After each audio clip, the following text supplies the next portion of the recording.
चलिए स्टार्ट करते हैं आज का लेक्चर नंबर 5, है ना। Transportation in human beings and transportation in plants, ये पढ़ना है अपने को। तो ट्रांसपोर्टेशन का मतलब आप लोग समझ ही रहे हैं, किसी एक सामान को एक जगह से दूसरी जगह तक लेके जाना, है ना। तो ट्रांसपोर्टेशन हमारे बॉडी में जितने भी मटेरियल्स का होता है वो सारे का सारा नहीं पढ़ना है, बस ब्लड का पढ़ना है अपने को। ब्लड एक जगह से दूसरे जगह तक जाता है, ब्लड के अंदर क्या क्या मटेरियल है वो एक जगह से दूसरे जगह तक पहुंचता है, वो पढ़ना है इसमें, है ना। तो स्टार्ट करते हैं। देखिए, ट्रांसपोर्टेशन इन ह्यूमन बीइंग में आपको पढ़ना है सर्कुलेटरी सिस्टम। और सर्कुलेटरी सिस्टम में बता रहे हैं ना, सिस्टम यानी कि बहुत सारा ऑर्गन कोई एक काम करे। तो यहां पर देखिए क्या क्या ऑर्गन है। हार्ट है एक ऑर्गन, आर्टरी, वेन्स, कैपिलरीज और ब्लड और लिम्फ, ये टिश्यूज है। तो ये सारे चीज मिल करके एक सर्कुलेटरी सिस्टम का फॉर्मेशन करते हैं।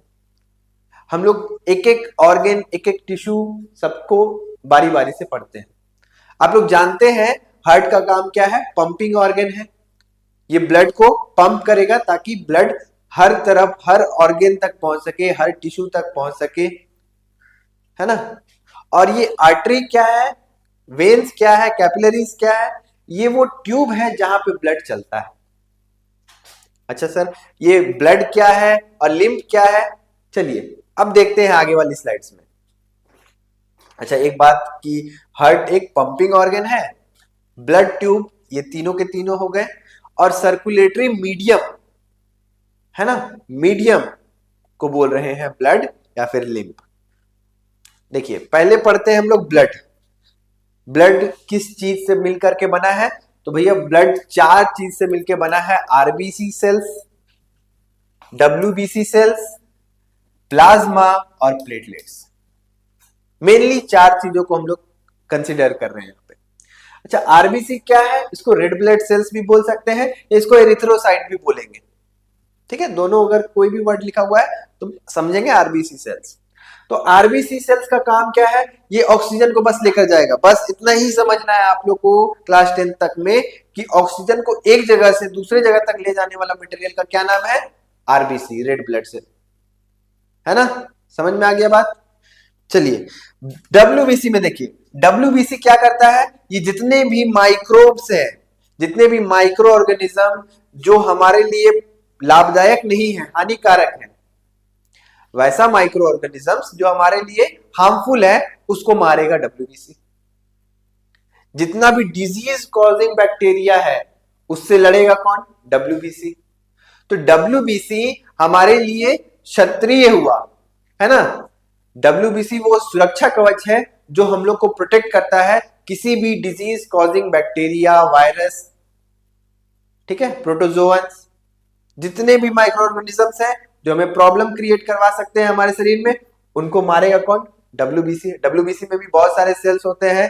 क्लास 9 में आप लोगों ने पढ़ा होगा eosinophil sales, basophil sales.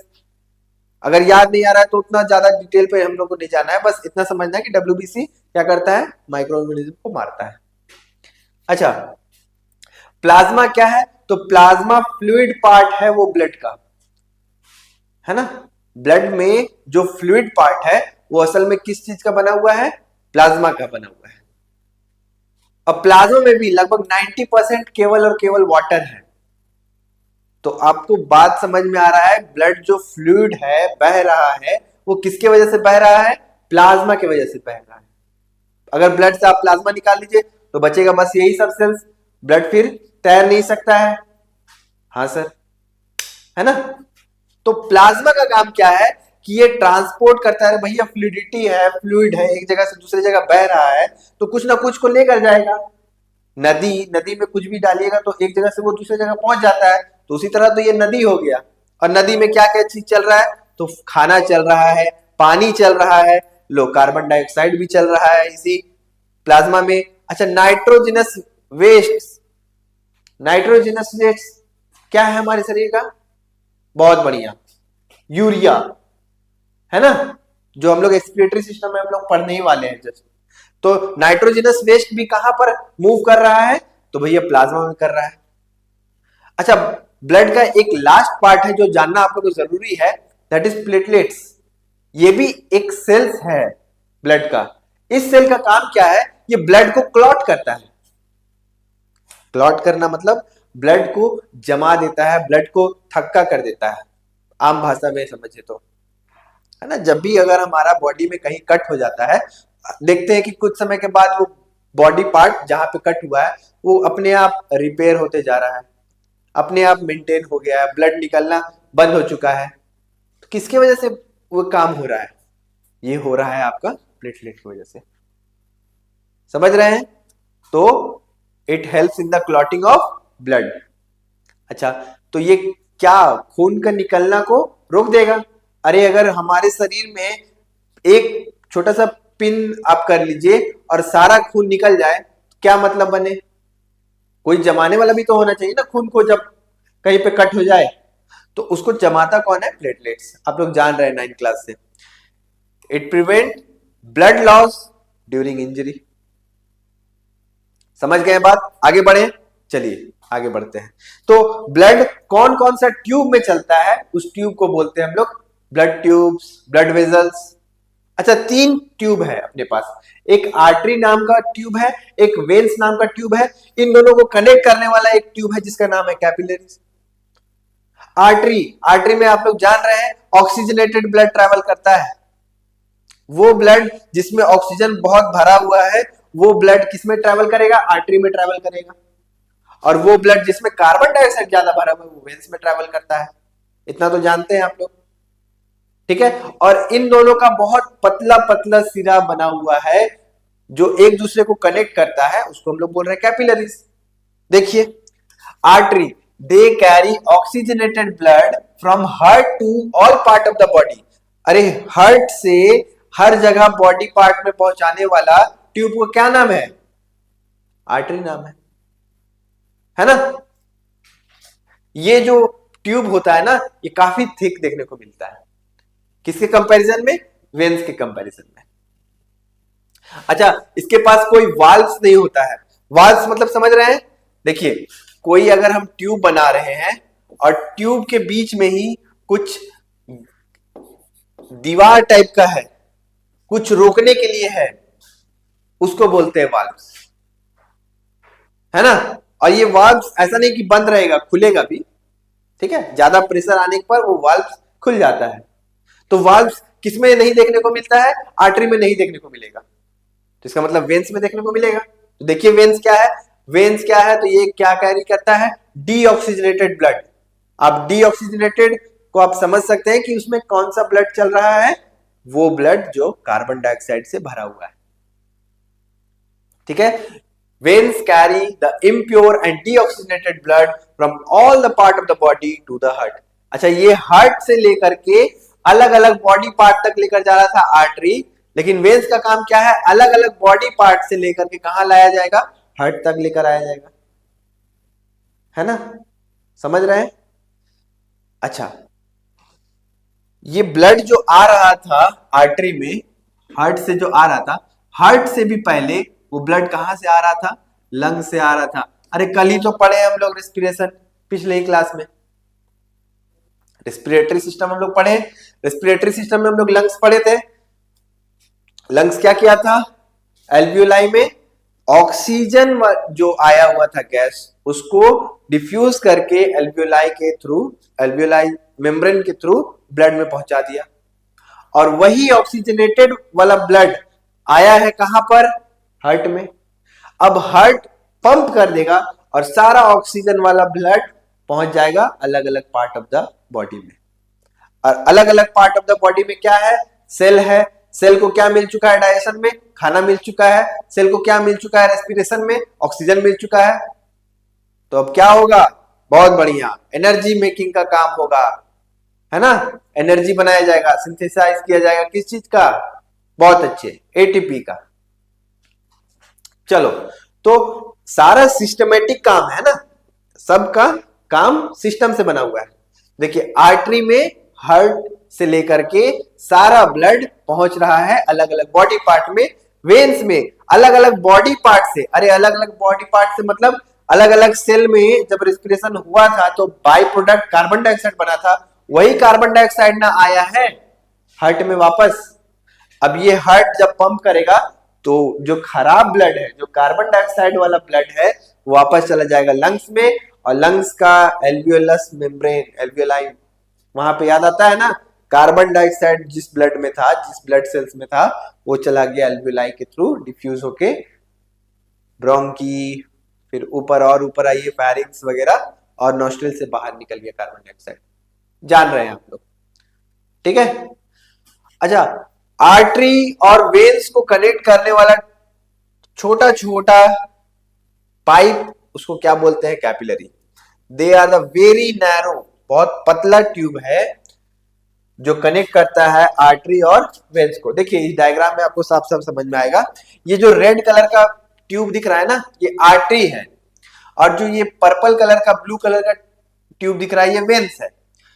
Artery में ऑक्सीजनेटेड ब्लड आ रहा है, कहां से? देखिए हार्ट से आ रहा है। अच्छा, वेन्स में डीऑक्सीजनेटेड ब्लड कहां जा रहा है? हार्ट की तरफ, अलग अलग सेल्स से जा रहा है हार्ट की तरफ, हार्ट से आ रहा है अलग अलग सेल्स की तरफ। यहां पर भी बहुत सारा सेल्स बना हुआ होगा, देखिए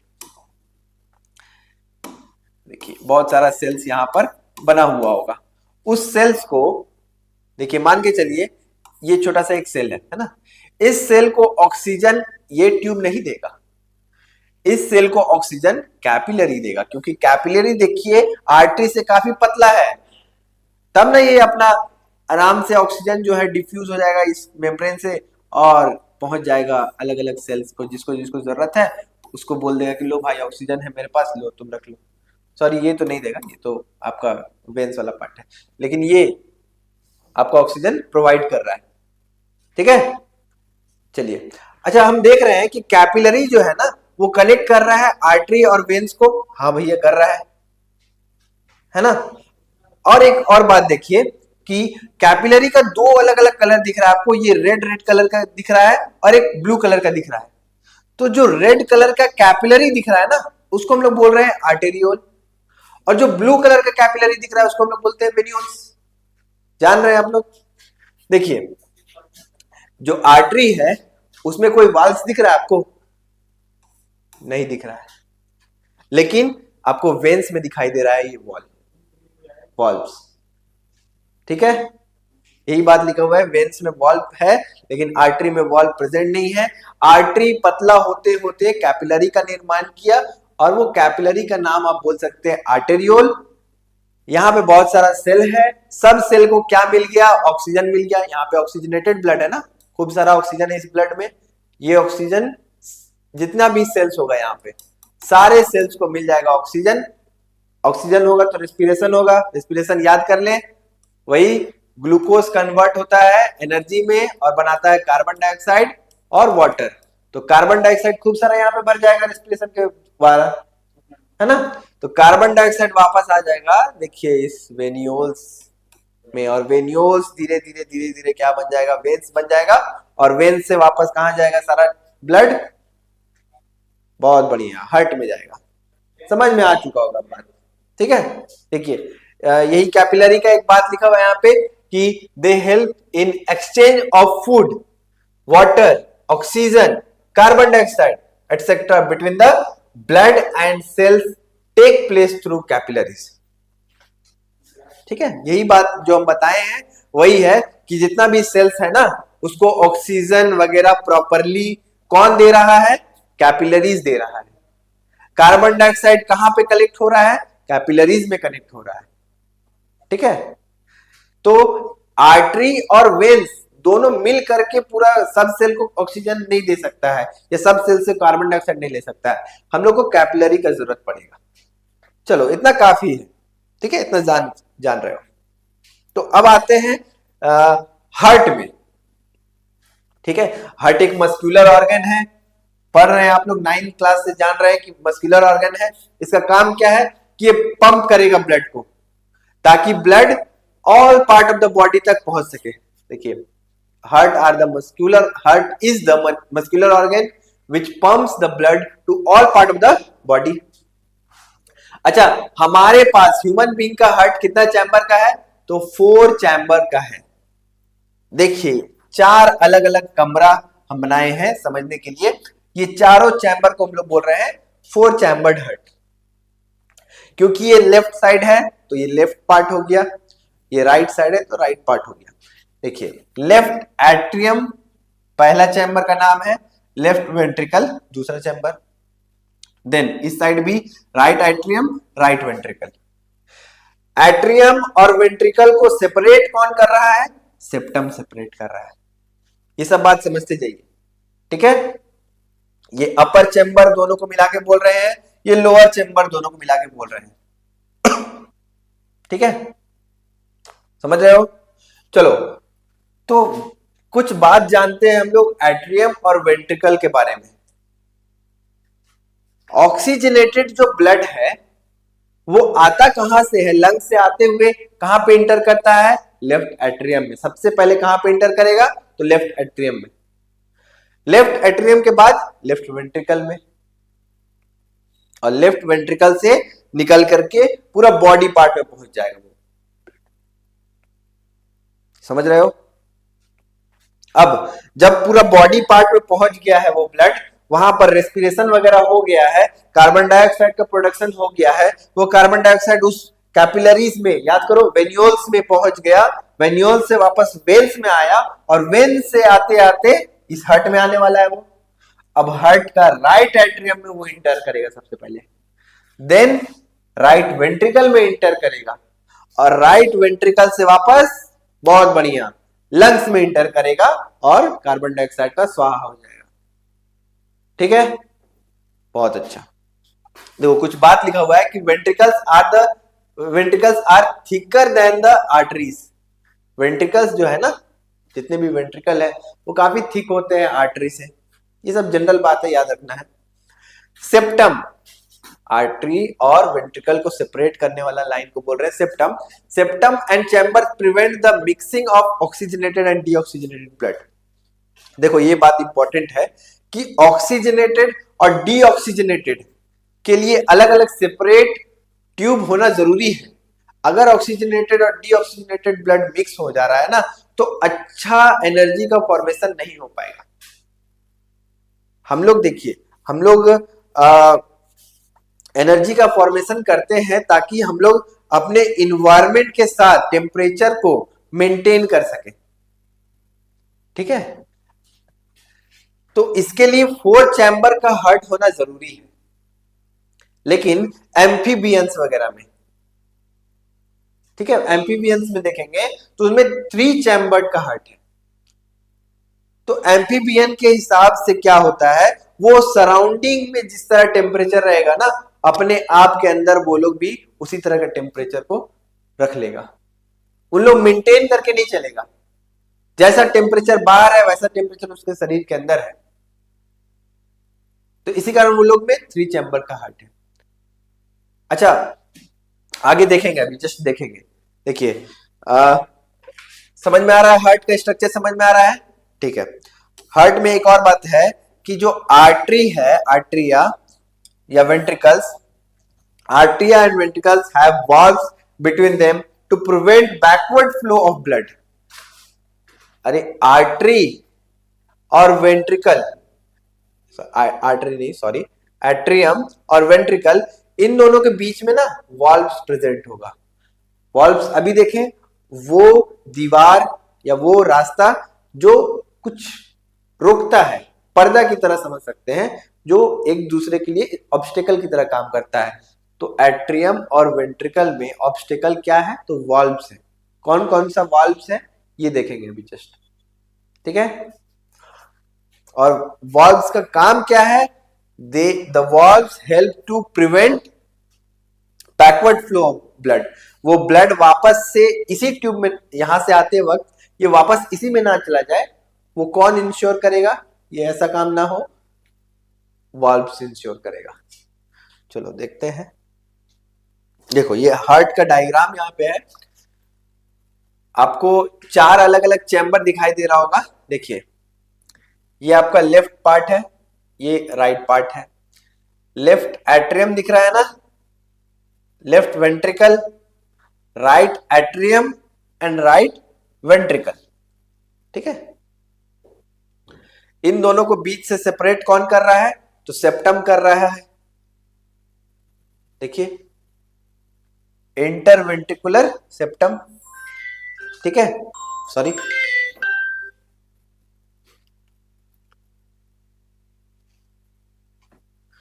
है ना। तो चलो, हम लोग देख रहे थे हार्ट का स्ट्रक्चर। अच्छा, एक बात ध्यान दीजिए, ये aorta, vena cava, pulmonary artery, pulmonary veins, ठीक है, ये टर्म जो है ना, अभी के अभी समझ में आ जाना चाहिए आपको, अभी के अभी याद हो जाना चाहिए। ठीक है, चलिए ध्यान देते हैं। लंग्स, लंग्स से जो ट्यूब में ब्लड आ रहा है हार्ट की तरफ, उस ट्यूब को बोलते हैं पल्मोनरी वेन। ठीक, याद रह जाएगा। पल्मोनरी वेन्स में ऑक्सीजनेटेड ब्लड आ रहा है लंग से हार्ट की तरफ। और कहां पे आएगा हार्ट में? सबसे पहले लेफ्ट एट्रियम में, अभी जस्ट बताएं। ठीक है, चलो, लेफ्ट एट्रियम से लेफ्ट वेंट्रिकल में तुरंत ये ब्लड आएगा। अच्छा, लेफ्ट एट्रियम से लेफ्ट वेंट्रिकल में जब ब्लड आएगा तो ये जो रास्ता बना हुआ है ना, यहीं पर प्रेजेंट है वाल्व्स। चलो, समझ गए हो। लेफ्ट वेंट्रिकल से ब्लड निकलेगा और ब्लड कौन सा ट्यूब से होता हुआ जाएगा? अभी जस्ट पढ़े, आर्टरी से। ठीक है, और ग्रुप ऑफ आर्टरी अयोटा बोल रहे हैं हम लोग। ठीक है, और ये अयोटा में या आर्टरी में क्या चल रहा है? ऑक्सीजनेटेड ब्लड चल रहा है सर। और ये ऑक्सीजनेटेड ब्लड पहुंच गया हर सेल्स में, हर सेल्स को रिप्रेजेंट कर रहे हैं बॉडी ऑर्गन में यहां पर। ठीक है, और हर सेल्स में होगा रेस्पिरेशन, लगभग सारे सेल्स में ऑक्सीजन का यूज होगा बहुत ज्यादा। 38 एटीपी अमाउंट ऑफ एनर्जी का फॉर्मेशन होगा, ये सब जान रहे हैं आप लोग। एरोबिक एनारोबिक रेस्पिरेशन बताए हैं, पिछला वीडियो देख लीजिएगा अगर नहीं समझ में आ रहा है अभी बात। तो खैर, तो रेस्पिरेशन हो गया, अब कार्बन डाइऑक्साइड का प्रोडक्शन हो गया। कार्बन डाइऑक्साइड आएगा कौन से ट्यूब में? बहुत बढ़िया, वेन्यूल्स में। वेन्यूल से आते हुए वेना का वेन्स में आएगा, और वही वेन से आते हुए जो ट्यूब का नाम है वो आपका क्या है? मेन वेन्स या वेना कावा बोल लीजिए। ये कौन सा ब्लड को कैरी कर रहा है? डीऑक्सीजनेटेड ब्लड को कैरी कर रहा है। ठीक है, बहुत अच्छा। अच्छा, ये वेन्स जब आ रहा है कहां पे इंटर करेगा? राइट एट्रियम में इंटर करेगा। बहुत सिंपल सा बात है, ये डीऑक्सीजनेटेड ब्लड है, इसका मतलब इसमें क्या होगा? इस ब्लड में खूब सारा कार्बन डाइऑक्साइड होगा। आर्टरी में क्या था? खूब सारा ऑक्सीजनेटेड ब्लड था। अच्छा, एट्रियम से वेंट्रिकल के बीच में वाल्व प्रेजेंट होगा, हाँ प्रेजेंट है। और राइट वेंट्रिकल से कार्बन डाइऑक्साइड वाला ब्लड कहां जा रहा है? तो पल्मोनरी आर्टरी में। ठीक है, कौन सा ब्लड है? डीऑक्सीजनेटेड ब्लड है, और ये कहां जाएगा? लंग्स में जाएगा, ये हम लोग पढ़ चुके हैं पिछले क्लास में भी। ठीक है, तो पल्मोनरी वेन्स और पल्मोनरी आर्टरी कंफ्यूज नहीं करिएगा, है ना। पल्मोनरी और पल्मोनरी वेन्स और पल्मोनरी आर्टरी में कंफ्यूजन नहीं होना है। अब समझ में आ चुका है, अब आगे बढ़े अब, है ना। अयोटा देखिए, लेफ्ट एट्रियम में फिर से एक बार समझ लेते हैं जस्ट, कि पल्मोनरी वेन से जो लंग्स है ना, लंग्स यहाँ पे समझ लो लंग्स है, वो लंग से आ रहा है ऑक्सीजनेटेड ब्लड, पल्मोनरी वेन से इंटर किया लेफ्ट एट्रियम में, लेफ्ट एट्रियम के बाद लेफ्ट वेंट्रिकल में, लेफ्ट वेंट्रिकल से निकल रहा है कहां से? अयोटा से निकलते हुए, अयोटा से निकलेगा, अयोटा से निकलते हुए, ये ट्यूब से निकलते हुए हर सेल्स में पहुंच गया, हर सेल्स से वापस वेन्स वगैरह में पहुंचा। वेन से आ रहा है कौन से ट्यूब में इंटर करेगा? वेना कावा से इंटर करेगा, और वेना कावा से right atrium, then right ventricle, right ventricle के बाद पल्मोनरी आर्टरी से बाहर निकलेगा, लंग्स में पहुंचेगा और बाहर निकल जाएगा, शरीर के बाहर निकल जाएगा। ब्लड नहीं, कार्बन डाइऑक्साइड। ठीक है, ठीक, चलो है वर्किंग, सारा कुछ समझा चुके हैं, सारा कुछ आपको यहां से चाहे तो आप स्क्रीनशॉट ले सकते हैं। ठीक है, वरना पीडीएफ तो लास्ट सेशन में, लास्ट लेक्चर में मिल जाएगा पूरा सारा का सारा चैप्टर का। चलो आगे बढ़े। अब देखते हैं रेप्टाइल्स, मैमल्स, बर्ड्स, ठीक है, इन सभी में कैसा हर्ट देखने को मिलता है? ठीक है, देखिए मैमल्स में हमारे अंदर 4 चैम्बर के हर्ट दिखाई देते हैं, अभी जस्ट हम लोग देखें, और उस 4 चैम्बर में राइट और लेफ्ट साइड होगा, है ना, वो किस चीज से बटा हुआ रहेगा? राइट और लेफ्ट साइड सेप्टम से बटा हुआ रहेगा। अच्छा, ये सबसे एफिशिएंट टाइप ऑफ हर्ट है। क्यों एफिशिएंट बोल रहे हैं? क्योंकि ऑक्सीजनेटेड और डीऑक्सीजनेटेड के लिए अलग अलग रास्ता है। ऑक्सीजनेटेड ब्लड और डीऑक्सीजनेटेड ब्लड आपस में मिक्स नहीं हो रहा है, इसी कारण ये सबसे अच्छा चैम्बर का हर्ट है, सबसे बढ़िया क्वालिटी का हर्ट है जितना भी एनिमल है उसमें से। तो 4 चैम्बर क्यों जरूरी है? ये देखिए, this is needed because they need more energy to maintain the body temperature, है ना। मैमल्स जो है उनको ज्यादा एनर्जी चाहिए ताकि वो बॉडी टेम्परेचर को मेंटेन कर सके सराउंडिंग से, वरना जितना भी एंजाइम है ना हमारे शरीर में, वो सारे के सारे एंजाइम अगर ज्यादा टेम्परेचर है बाहर तो एंजाइम्स काम करना बंद कर देगा, एंजाइम्स डीनेचर हो जाएगा। अगर सराउंडिंग में ज्यादा टेम्परेचर है और हमारे बॉडी के अंदर भी ज्यादा टेम्परेचर बढ़ गया, मान के चलो बाहर 50 डिग्री सेल्सियस है और हमारे शरीर में भी 50 डिग्री सेल्सियस हो गया, तो बहुत सारा एंजाइम काम करना बंद कर देगा। एंजाइम काम नहीं करेगा तो हमारा बॉडी फंक्शन कैसे करेगा? बहुत सारा प्रोटीन हमारे शरीर में टूट जाएगा। ठीक है, तो इसी कारण हमारा बॉडी सराउंडिंग से मेंटेन करके चलता है टेम्परेचर को। अच्छा, उसके लिए बहुत सारा एनर्जी का फॉर्मेशन करना है, तो इसीलिए ऑक्सीजनेटेड ब्लड का अलग और डीऑक्सीजनेटेड ब्लड का अलग होना बहुत जरूरी है। तो किसमें देखने को मिलेगा? मैमल्स में देखने को मिलेगा। ठीक है, दे do not allow mixing of blood. समझ चुके हैं? चलिए एम्फीबियन में देखते हैं, जो पानी में भी रहता है और लैंड में भी रहता है। अच्छा, रेप्टाइल्स, इनमें क्या देखने को मिलेगा? इनमें 3 चैम्बर्ड के हार्ट देखने को मिलेंगे। ये देखिए डायग्राम, ये 4 चैम्बर का है ना, ये 3 चैम्बर देखिए, 1 2 एंड 3, है ना।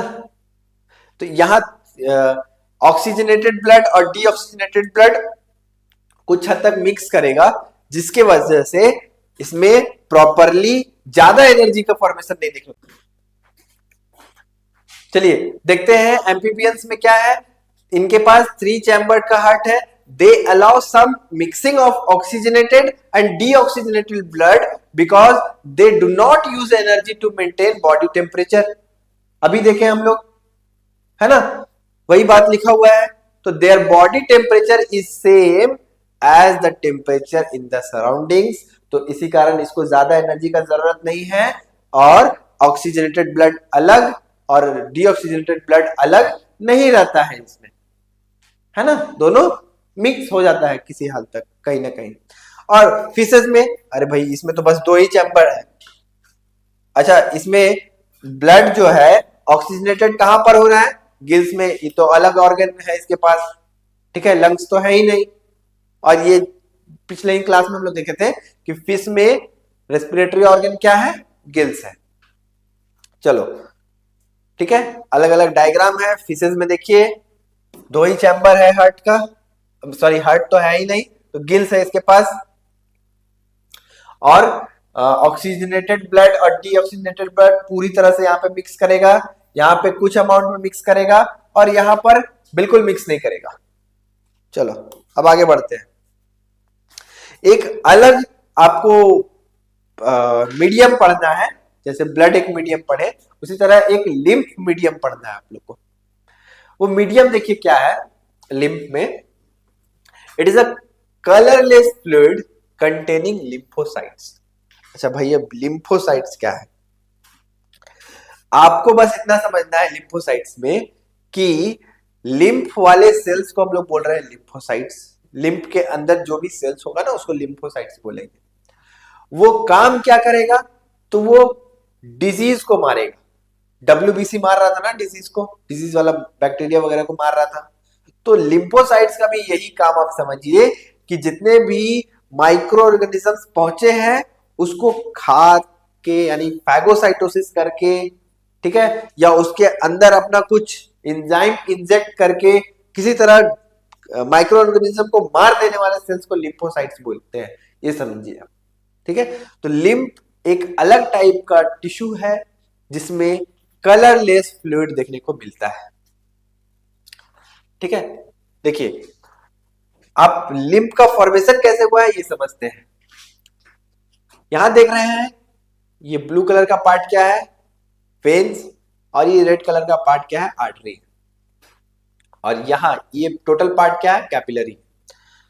तो कैपिलरीज में ही वेन्स और आर्टरी, इसके बीच में बहुत सारा सेल्स प्रेजेंट है, ये जान रहे हैं आप लोग। और इसी सेल्स के बीच बीच में जहां जहां गैप है, ठीक है, उस गैप में टिश्यू फ्लूइड पाया जा रहा है। ठीक है, टिश्यू फ्लूइड पाया जाता है, और इसी से सेल्स कुछ निकल करके एक अपना सेपरेट ट्यूब का फॉर्मेशन कराता है, ताकि जो भी बैक्टीरिया आया हुआ है ना उसको अलग रास्ता में लेकर जाया जाए और उसको मारा जाए। अच्छा, एक बात समझिए कि एक हाईवे में और एक मेन टाउन में चोर को पकड़ना आसान कब है, जब पुलिस एक अलग रास्ता में चोर को लेकर जाए तब आसान है, या फिर कोई भीड़ भाड़ मार्केट में बहुत ज्यादा भीड़ लगा हुआ है वहां पर चोर को पकड़ना आसान है। सिंपल सा बात है, पुलिस चोर को तब आराम से पकड़ लेगा जब सेपरेटेड रहे, अलग रहे। तो हम लोग के शरीर में बहुत अच्छा सा फॉर्मेशन क्या हुआ है लिम्फ का, देखिए कैसे। अगर ये हमारा ट्यूब है सपोज कीजिए, और कुछ बैक्टीरिया वगैरह आ गया बाहर का, ठीक है, एंटीजेंस वगैरह बाहर से आया है, उसको किल करने के लिए अगर इसी ट्यूब में हमारा ब्लड अपना सेल्स से, अपना हथियार से इसको मारना चाहे तो बहुत परेशानी होगी इसको। अगर एक दूसरा रास्ता का फॉर्मेशन करा ले ब्लड, और उस रास्ता में इस बैक्टीरिया को किसी तरह ले आया जाए, तब आराम से इसको किल किया जा सकता है। तो यही काम है यहां पर लिम्फ का। ठीक है, तो ये इसी के लिए ही पूरा लिम्फ वेजल बना हुआ है, और लिम्फ वेजल में कहीं कहीं पर लिम्फ नोड देखने को मिलता है, और जो ट्यूब है उसको लिम्फैटिक वेजल कहते हैं।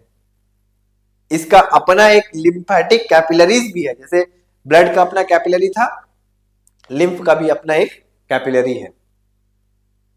समझ रहे हो? चलो, तो समझिए यहां पर, as the blood passes through the capillaries, वो ब्लड में बात हो रहा है, capillaries in the tissue, some water and soluble substances are filtered out from the plasma to enter cellular space। हाँ, तो हम लोग बात कर रहे थे कि जो कैपिलरी है ना, वहां से कुछ सब्सटेंस रिलीज हो रहा है, जैसे कि क्या, तो वाटर और soluble substances filtered out from the plasma to the intercellular spaces to form tissue। यहीं पर ब्लड में इंटरस्टेलर स्पेस जो है वहां से कुछ सब्सटेंस रिलीज हो रहा है, और उस सब्सटेंस में धीरे धीरे यहां पर एक टिश्यू का फॉर्मेशन हो रहा है। उस टिश्यू को हम लोग बोल रहे हैं टिश्यू फ्लूइड। ठीक है, इसके पास मिनरल का डिस्ट्रीब्यूशन बहुत ज्यादा होगा उस टिश्यू फ्लूइड में। तो some tissue fluid enter lymphatic system, ये अपना एक सिस्टम बना लेगा ये टिश्यू, ठीक है, अपना एक रास्ता बना लेगा, अपना एक ट्यूब बना लेगा, उस ट्यूब को हम लोग बोल रहे हैं lymph. And the tissue fluid in them is called lymph. वही टिश्यू में, वही रास्ता में जो भी चीज भरा हुआ है उसको हम लोग बोल रहे हैं lymph tissue. It drains back to major veins. अच्छा हाँ, एक बात और, कि जो ट्यूब है ना, ये आर्टरी से कभी नहीं मिलेगा। लिम्फ जो है वो आर्टरी से कभी नहीं मिलेगा, वेन से ही मिलेगा आखिरकार। ठीक है, चलिए एक और बात है कि लिम्फ जो है middle man between blood and tissue, इसको मिडिल मैन कहते हैं ब्लड और टिश्यू के बीच में। Tissue fluid help to exchange nutrient gases between blood and the cells. तो ब्लड और सेल्स में जो भी एक्सचेंज हो रहा है क्या क्या, तो एक्सचेंज हो रहा है न्यूट्रिएंट, गैसेस, ये देखने को मिलता है कहाँ पे, लिम्फ में। और ये एक लास्ट पार्ट है कि ये डाइजेस्टेड फैट्स को, फैट सॉल्युबल विटामिन्स को और हार्मोन्स को ट्रांसपोर्ट करते रहता है। समझ में आ रहा है। और लिम्फ का एक और काम हो गया यहाँ पर, अभी जस्ट क्या बताएं कि lymph also kills, lymph cells also kills microbes, है ना, आराम से यहाँ पे माइक्रो ऑर्गेनिज्म को मारा जाता है। चलिए अब पढ़ते हैं transport in plants. Transport in human being हो चुका है, ट्रांसपोर्ट इन प्लांट अब पढ़ते हैं। तो ट्रांसपोर्ट इन प्लांट में मेनली हम लोग को दो चीज का ट्रांसपोर्ट पढ़ना है, एक फूड और एक वाटर का। वाटर और उसके साथ जो भी मिनरल्स है वगैरह वगैरह वो भी। जूनियर क्लासेस से पढ़ रहे हैं कि सॉइल से वाटर ऊपर जाता है किससे, तो जाइलम टिश्यू से, है ना। कहां तक जाएगा वाटर, लीव्स में जाएगा।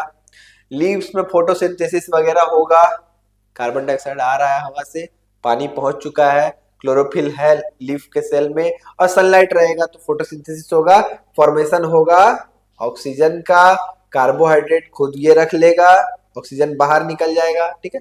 तो जो कार्बोहाइड्रेट बन गया ना, उस कार्बोहाइड्रेट को अलग अलग जगह में पहुंचाया भी जाएगा। जैसे जहां जहां ग्रोइंग टिप है उस पार्ट में पहुंचाया जाएगा कार्बोहाइड्रेट को, या जहां भी स्टोर करना है वहां तक।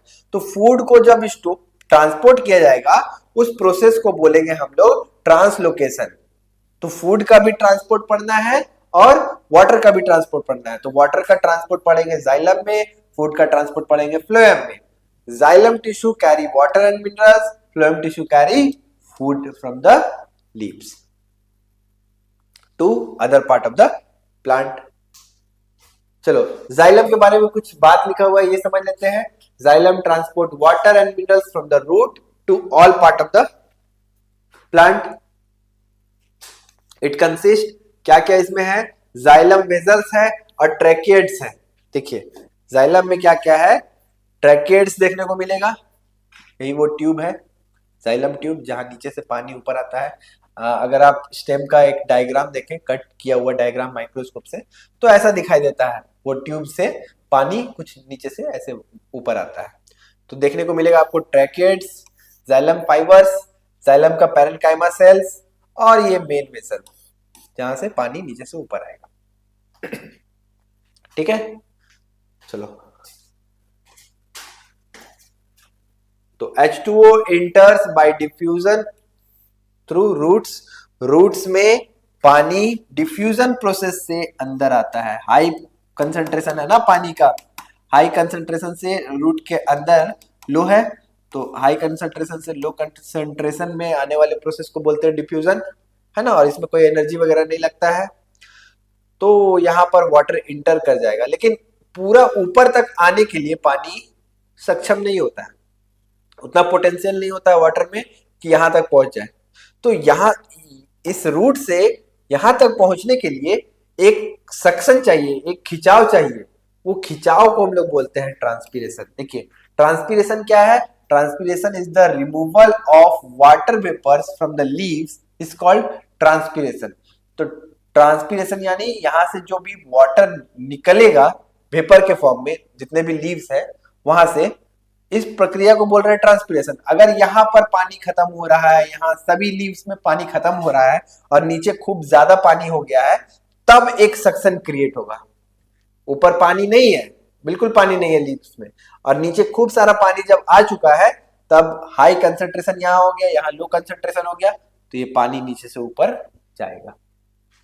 तो इसी कारण due to transpiration the suction force helps in the upward movement of water and minerals।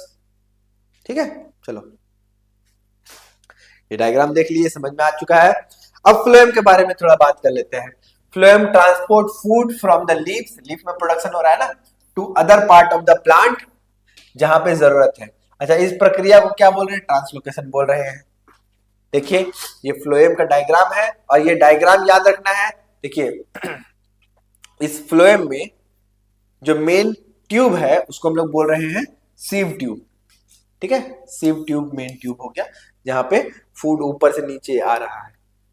अच्छा, फ्लोएम के सीव ट्यूब के जस्ट बगल में पैरेन्काइमल सेल्स है, फ्लोएम का पैरेन्काइमल सेल्स है और हेल्प करता है कंपेनियन सेल्स।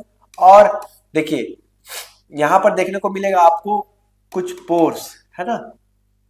एक सीव ट्यूब एलिमेंट में आपको कुछ पोर्स देखने को मिलेगा, उस पोर को बोलते हैं सीव पोर्स। बस इतना नाम याद रखिए, इतना ही आएगा ज्यादा से ज्यादा आप लोग क्लास 10th में। जाइलम और फ्लोएम में क्या क्या है एक बार फिर से देख लेते हैं। पानी नीचे से ऊपर आ रहा है तो इसी कारण ये वन वे डायरेक्शन हुआ। देखिए नीचे से ऊपर क्या आ रहा है, वाटर एंड मिनरल्स, और ये one way flow of water या मिनरल्स हुआ।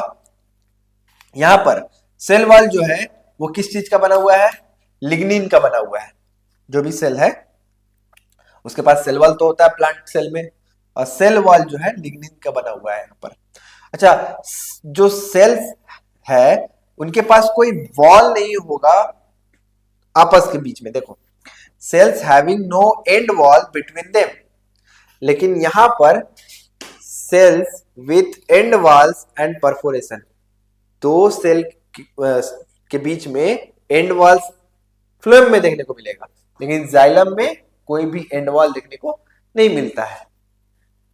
अच्छा, फ्लोएम में अभी जान रहे हैं वाटर और फूड का ट्रांसपोर्ट हो रहा है, ऊपर से नीचे भी जाएगा, नीचे से ऊपर भी जाएगा, तो इसी कारण यहाँ पर two way flow of SAP है। इसमें थिक सेल वॉल देखने को मिला था, यहाँ पर थिन सेल वॉल देखने को मिलेगा।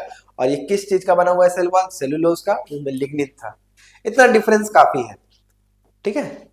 और एक लास्ट पार्ट देख लीजिए यहाँ पर, ट्रांसपीरेशन और ट्रांसलोकेशन का क्या क्या डिफरेंस है, ठीक है। इतना काफी है ट्रांसपोर्टेशन सिस्टम पढ़ने में प्लांट का। देखो ट्रांसपीरेशन पढ़ते हैं। Transpiration refers to the movement of water vapour through the stomata of the plant. Stomata कहाँ पे है, बहुत अच्छा, लीव्स में है। तो लीव्स से जो वाटर वेपर बाहर निकलेगा उस प्रोसेस को बोल रहे हैं ट्रांसपीरेशन, है ना। और water vapour is transported in transpiration.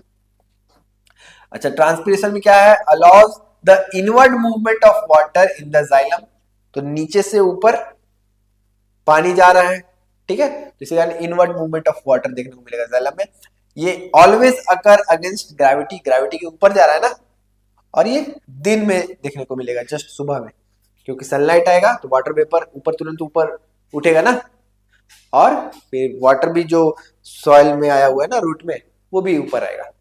Translocation अभी जस्ट पढ़े कि जहां लीफ में फूड का फॉर्मेशन हो चुका है, फोटोसिंथेसिस वगैरह हो चुका है, वहां पे जो फूड बना है वो फूड का ट्रांसपोर्टेशन को बोलते हैं हम लोग translocation. Translocation refers to the movement of nutrient from the leaves to the other part of the plant.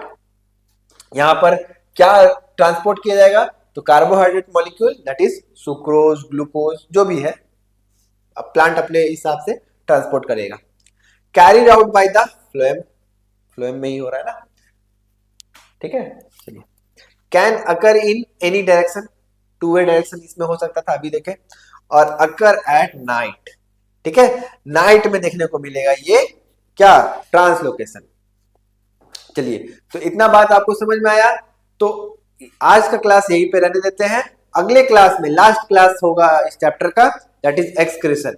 तो एक्सक्रीशन में हम लोग इस चैप्टर का पीडीएफ जो है पूरा चैप्टर का वो प्रोवाइड कर देंगे डिस्क्रिप्शन में, ठीक है, ताकि आप लोगों को कोई प्रॉब्लम ना हो, कहीं भी आप आराम से पीडीएफ अपना ले सकते हैं और उसे रिवाइज करके एग्जाम में जा सकते हैं।